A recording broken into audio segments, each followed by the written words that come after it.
স্তঙের গাছের ফাঁকে মেঘেরা লুকিয়ে থাকে, কিছু দূর হেঁটে এক পাড়ায় যাব চল। পিন্নি ধানের চাল চড়িয়ে বাঁশকুড়োল মাখিয়ে এক পৃথিবী তৃপ্তি নিয়ে খাবি কিনা বল।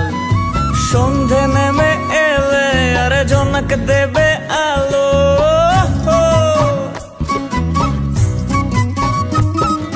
সন্ধে নেমে এলে জোনাক দেবে আলো।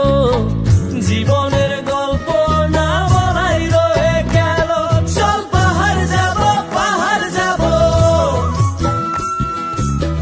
ঘুম ঘরে ঘুম দেব ঘুম, মন চাইছে ভীষণ করে বৃষ্টি